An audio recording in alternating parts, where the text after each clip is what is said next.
With the Pakistani government having launched a ground offensive against the Taliban, many questions remain on how this operation will impact an already unstable economy. Michael Kugelman with the Woodrow Wilson International Centre for Scholars joins me now. Pakistan is currently engaged in its most ambitious attempt to control the Taliban and Islamist fighters in the mountains of Waziristan. What are the costs of losing this region? You hear very often the phrase that Pakistan is essentially the supermarket for global terrorism, just because there are militants of all walks of life, some Pakistani, some from elsewhere around the world. Al-Qaeda has had a large presence in this region. There are a lot of foreign fighters there.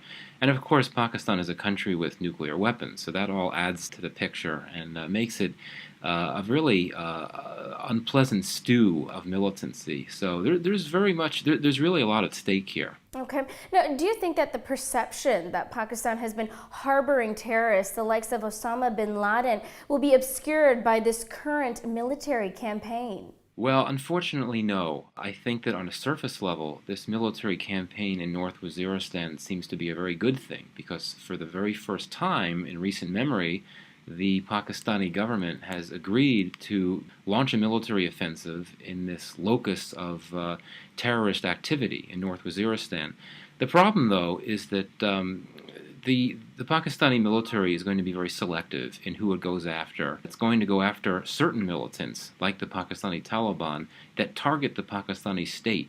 But there are many militants in North Waziristan that target Afghanistan, that target international troops in Afghanistan, that target India. I'm talking about groups like the Afghan Taliban, the Haqqani Network. There are a lot of groups that are threats, and they really are not going to be dealt with. And in fact, many of them have actually just left North Waziristan and slipped into Afghanistan or other tribal areas. And all this being considered, how is it going to affect investor confidence in the region? There really is not much interest at all in terms of foreign investment in Pakistan, and particularly since a terrorist attack on the Karachi airport not too long ago, which I think really hit home. If the major airport in the financial capital of Pakistan is attacked, it can't really get much worse than that. And it's a shame, because there is a lot of potential in Pakistan. There are a lot of growing industries. In my view, there is the architecture for there to be significant foreign investment in Pakistan, but the security situation just does not allow for it. So what is this all going to do for the country's international economic curb appeal? If the security situation calms down, that I think we could see a change. Unfortunately, I tend to be a pessimist. I really fear that the security situation will get worse before it gets better. I fear that a lot of the militants that are being targeted by the military will essentially launch a new campaign of revenge attacks, which will make the security situation even more troubling, and that, of course, bodes very bodes very poorly for foreign investment. Now, let's consider the role of the military. The military complex, of course, is one of the strongest in the world in Pakistan. Who really controls the country? Is it the government or is it the military? The military has a say in everything, including the economy. Every year, despite promises to the contrary from the government, defense spending always constitutes a significant component of the national budget, and that hasn't changed this most recent year.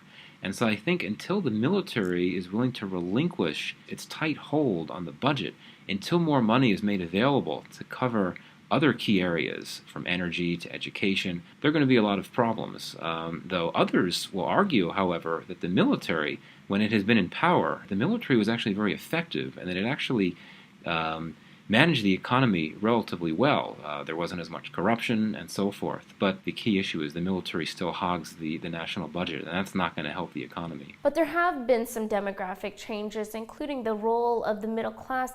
Can you tell me how important are they to the future of Pakistan? Pakistan is not the type of country that lends itself to large protests. It's a very divided country, fractured along ethnic lines, provincial lines, sectarian lines. It's hard to get these large movements, even within the middle class. I'm glad you mentioned that. It's a very significant component of the demographic. It's relatively large and rising, but I just don't see that as realistic. I don't see there being these protests to try to get the military to change the way that it plays a role in politics in the country. Now let's look at the government's overall game plan. They've been involved in fiscal consolidation to deal with high deficits, but do you think that this is even the most effective economic strategy? No, unfortunately, I think there's much to be concerned about with Pakistan's economic policy.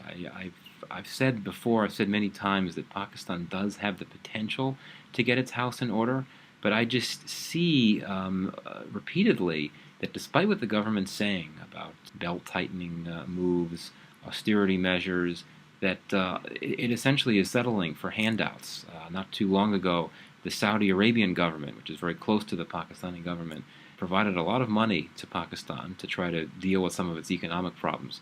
It's a good short-term measure, but it certainly is not sustainable in the long term. And similarly, Pakistan has tried to address its very large amount of debt in its energy sector, not by creating more efficient industries or dealing with pricing and subsidies, but simply printing more money to bring the debt down. That's what it did a few months back, and of course, completely predictably, that debt has come right back. So I see a lot of the encouraging nice talk and the right things are being said, but in terms of actual action on economic policy, I'm not seeing much to be encouraged about.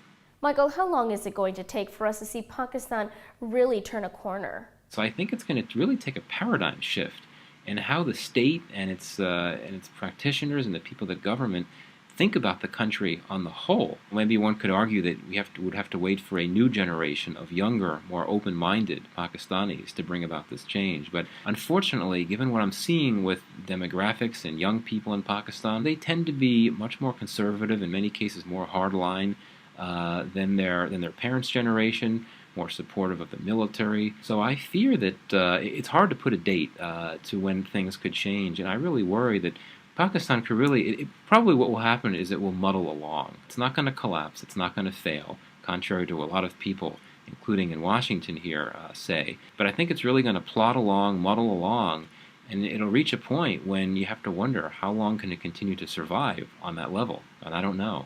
Michael Kugelman, thank you so much for joining me. Thank you.